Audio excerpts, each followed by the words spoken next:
What is up, Evangel students? I am Pastor Robbie. Thank you so much for joining us tonight for Youth Online.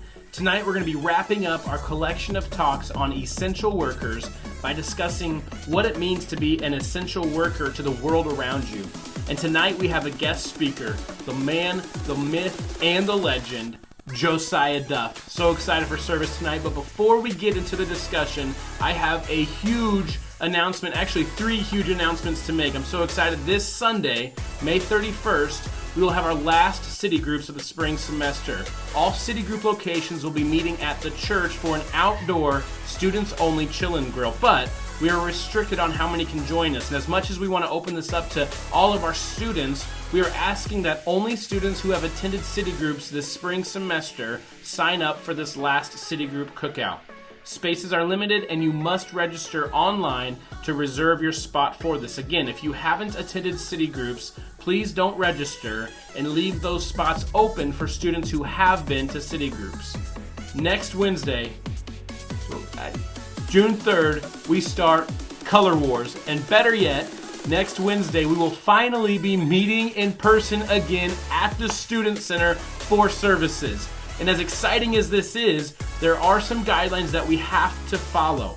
And I'm fully aware that you have all been hanging out already, but anytime you are on church grounds, whether it's a city group's chill and grill or services, we must observe social distancing of 6 feet apart. I know it's a little bit of a bummer, but that is the only way that we are able to meet in person right now. Not forever, but for now. We are trusting that you can be mature and respectful of this, or else we won't be able to meet in person this way. So please make sure there is 6 feet between you and everyone else, and we will certainly be helping you with that distancing. Listen carefully, because service this next Wednesday is going to look a little bit different than we're used to for the next couple of weeks. Next Wednesday, June 3rd at 7 p.m., middle school students will go to and check in at the Fellowship Center at the main building, and high school students will go to and check in at the Student Center. And we are going with the grade that you just graduated from. So if you just got out of 8th grade, you will be with middle school Color Wars team over the summer. If you just graduated 12th grade, you will be with high school students over the summer. So middle school at the Fellowship Center. Check-in will be at the north foyer doors in the upper parking lot. There'll be signs and people out to help you find that. High school students check in at the Student Center. Make sure, even in line, that you are 6 feet apart. There will be leaders and markers on the ground to help you stay distanced. At 7:30, we will switch. So the middle school students will head down to the Student Center, and the high school students will head up to the Fellowship Center.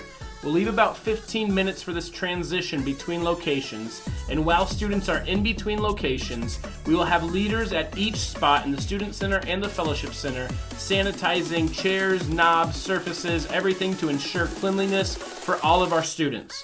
From 7:45 to 8:15, the middle school students will be at the Student Center, and the high school students will be at the Fellowship Center. And that is where pickup will be. So parents, listen to this. If you have a middle school student, drop-off will be at 7 p.m. at the Fellowship Center, and pickup will be at 8:15 at the Student Center. If you have a high school student, drop-off will be 7 p.m. at the Student Center, and pickup will be at 8:15 at the Fellowship Center. We ask that as you come, you form a line and you stay in your vehicle, and your student will be sent out to you when you arrive. Help us with these social distancing measures, please. Students, when you are at a location, either the Fellowship Center or the Student Center, you must choose a seat and stay in that seat for the whole time.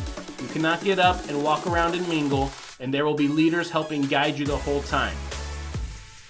I know this sounds like a lot, but really it is very simple, but it will take all of us being mature and respectful of others to make sure that we can keep meeting this way for the time being, not forever. If you, the student or parent, do not feel comfortable with meeting again in person just yet, we will still have our youth online services right here on YouTube at 7 p.m. Wednesday evenings. While students are in the Student Center, we will have a worship service with a message. Students will be encouraged to wear masks while singing and masks will be provided if you don't already have your own. If you do have a mask, please bring it with you, as that will help keep our costs down for the time being. While students are at the Fellowship Center, we will have a short small group discussion time, and then we will be tie-dyeing our ES whiteout shirts for Color Wars. If you don't have an ES whiteout shirt, they will be available to you for $5, or you can just bring your own white shirt and we will tie-dye those. We will be tie-dyeing these shirts in the color of your Color Wars team. I know, this is a lot. Don't worry, we will be explaining all of these details for Color Wars next Wednesday, including your team colors. Okay, last but not least, we have an extremely special announcement just for our senior students. Seniors, we'll be headed to Table Rock Lake August 2nd through August 5th for a seniors-only retreat. We'll be staying 3 nights at a lakeside house with morning and evening devotionals. We did our best to cover as much of this cost as possible, but there will be a $50 per senior charge for this event. If you cannot make that happen, come talk to me. We'll figure something out. We want to be a blessing to you in this time. We wanted this to be as free as possible because we know seniors have had a less than ideal end to their senior year, and we wanted to do something extremely special just for them. There will be a registration link for you to sign up for this event, so make sure you sign up as soon as possible. I know that was a lot, but here is a quick recap of these 3 big announcements.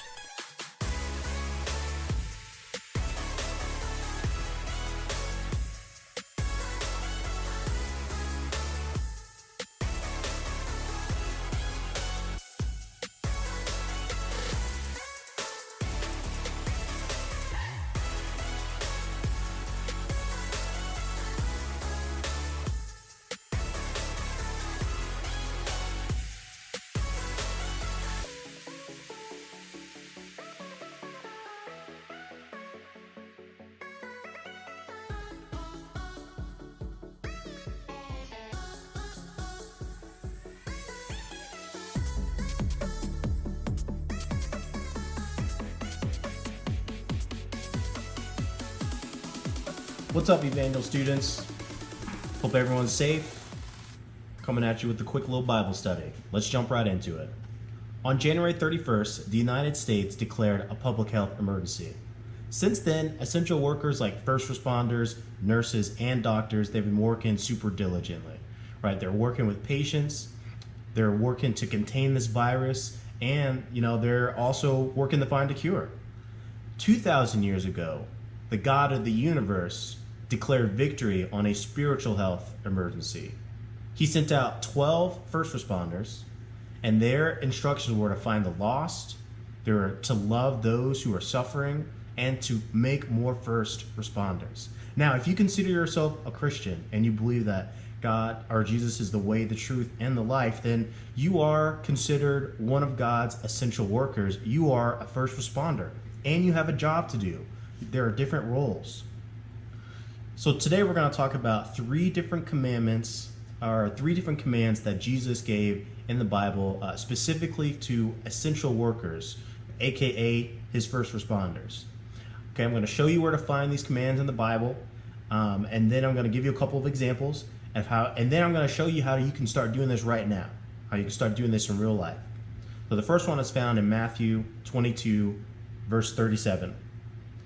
And Jesus said to him, "Thou shalt love the Lord your God with all your heart, with all your soul, and with all your mind.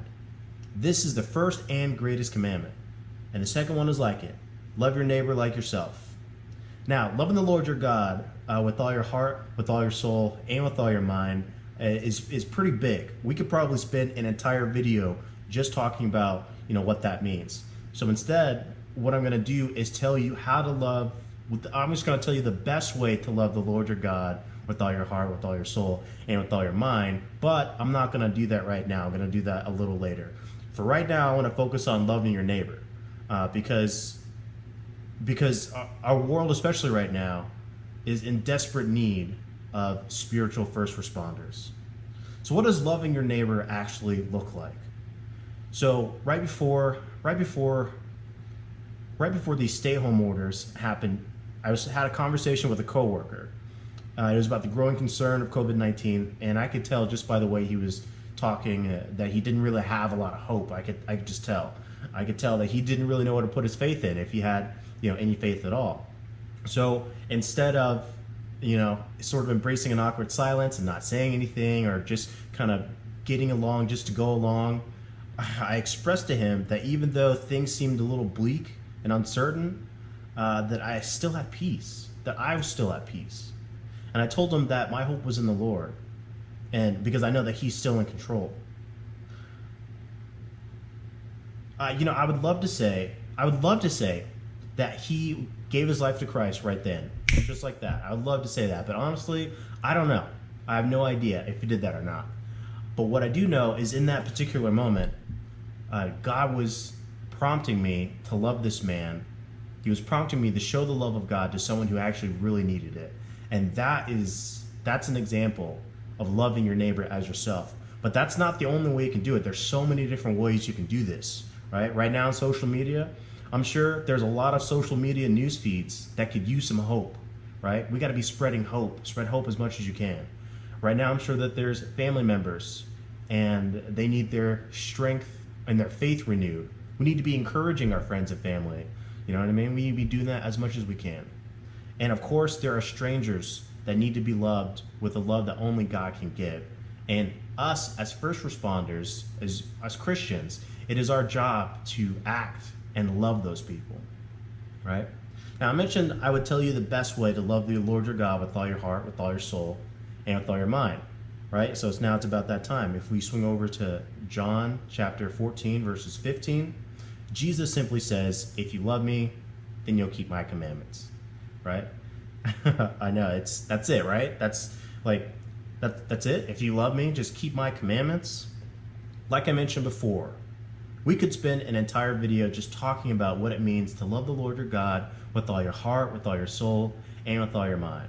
So for right now, just know that the best way that you can love the Lord your God with all your heart, with all your soul, with all your mind, is by keeping his commandments. Now, speaking of his commandments, let's move on to the third commandment that Jesus gave his first responders. This one is found in Matthew 28, 18 verses 20. Jesus said to them, all authority in heaven and on earth has been given to me. Therefore, go and make disciples of all the nations, baptizing them in the name of the Father, the Son, and the Holy Spirit, teaching them to obey everything I have commanded you. And surely I am with you always to the end of the age. Now that's pretty exciting stuff. It's pretty amazing right there. The last command that Jesus gave his first responders was to go and make more first responders. This is the last command. So when's the last time? Think about you being in school. Well, you guys are not in school anymore, but think about when you were in school. Or think about when you were at church and you were talking. When was the last time you started making more first responders? When was the last time? It's kind of a scary thought walking up to, or not even walking up to strangers, just talking with friends. It's kind of a scary thought, sharing your faith with them. So in these last couple of minutes, what I want to do is I want to teach you how to go and make first responders, right? There's only 2 steps to this, and it's easier than you think, and I know that you can do it, okay? So step number 1 is very simple. All you're going to do is tell them how much they're loved by God. That's it. You're going to share with them that they are eternally loved. That's it. Step 2, live your life like you're loved unconditionally. Now, I'll say that again. Step 1, tell them that they are loved unconditionally. Step 2, live your life like you are loved unconditionally. And that's it, right? And so when you're talking to a friend or family member, right, and you feel like God is prompting you to love this person, either by, sharing hope, sharing faith, or just love in general, and you feel like God is prompting you, what you tell them is, hey, listen, God loves you unconditionally. You are loved unconditionally. That's what you tell them. Now, they may brush it off. They may say, oh, I already know that I'm loved unconditionally by God, and et cetera, et cetera. And if they do this, I really want you to leave an impression. I really want you to make sure that they understand that the creator of the universe, of the cosmos, of everything that exists, loves that person unconditionally. You never know when somebody needs this information. You never know what's going on in their lives. Maybe they need to hear that they're loved unconditionally by the creator of the universe. Maybe they need to hear that their life actually matters. Now, if they start asking you questions after this, after you've made a good impression, and they start asking you questions, this means that God is on the move. This means that the Holy Spirit is moving in the situation. Okay, so answer confidently. Answer as many questions as you can. You will for sure get questions that you don't know how to answer. So what you say is, hey, listen, my church has awesome resources. You should come sometime, right? And it's that simple. But a word of caution here. Well, a couple words of caution. If you make a good impression and you've planted a supernatural seed in that person's life, then they're going to be looking at the way you live your life. So this is why the second step is super important. This is why it's super important to also live like you are loved unconditionally. Now, there's one more thing I want to share with you guys. These 3 commands, they have a special connection, right? They have a special relationship. And once you understand this one thing about these 3 things, and then it makes it so much easier to hear God's voice when he wants you to move in a situation. It's so much easier, okay? So, love the Lord your God with all your heart, with all your soul, and with all your mind, okay? How do you do that? Well, you keep his commandments. Okay, well, what's the next commandment? Love your neighbor as yourself. Okay, well, how do you do that? So love the Lord your God with all your heart, with all your soul, with all your mind. How do you do that? You keep his commandments. Love your neighbor as yourself. Well, how do you do that? You do that by sharing God's love with them. And when you share God's love with them, and then they see you obeying his commandments, then you're making disciples. So that's that last piece. That's that last commandment there. So just a quick recap, because I know that was kind of like crazy. So love the Lord your God with all your heart, with all your soul, with all your mind, by keeping his commandments. Second commandment, love your neighbor as yourself. How do you love your neighbor? You share the love of God in their life. You share the love of God with them. And after you share the love of God with them, and then they see you obeying God's commandments, then you've made a disciple. Now this is what makes it all go round, just like that. What happens when you make disciples? You're loving the Lord your God with all your heart, with all your soul, and with all your mind, because you're obeying the commandments. So it's circular. You know what I mean? So when you share your faith, you're loving your neighbor and you're loving the Lord your God with all your heart, with all your soul, and with all your mind. And that's what connects them all together. For some of you, this could be exciting, right? You got a game plan. For some of you, it's a little nerve-wracking. I have a little word of encouragement for you. It's a little intimidating sometimes. At the end of the Great Commission, Jesus gave his disciples a word of encouragement. He gave his disciples a promise. That promise is extended to you. His promise is extended to all first responders. Surely I am with you always to the very end of the age. Sometimes we feel overwhelmed, but the truth is we're never alone. When you feel nervous, reflect on this promise. If God is for you, who can be against you? Like I mentioned in the beginning, God has already declared victory. And since you're a child of God, I encourage you to walk in victory. You are an essential worker, and Christ has given you a specific commission to go and make disciples of every nation.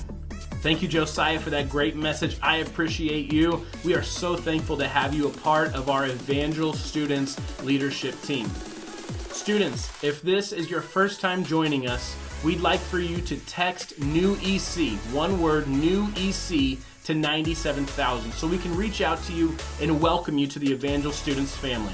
Maybe this is your first time with us or your 100th time with us, but if you are interested in learning more about what it means to have a relationship with Jesus Christ, we want for you to text the word BELIEVE to 97,000. and one of our staff pastors will reach out to you and walk with you through the greatest journey and the best decision of your life. Students, thank you so much for joining us tonight for Youth Online. We look forward to seeing you in person next Wednesday right at 7 o'clock as we start a brand new collection of talks called Origin Story.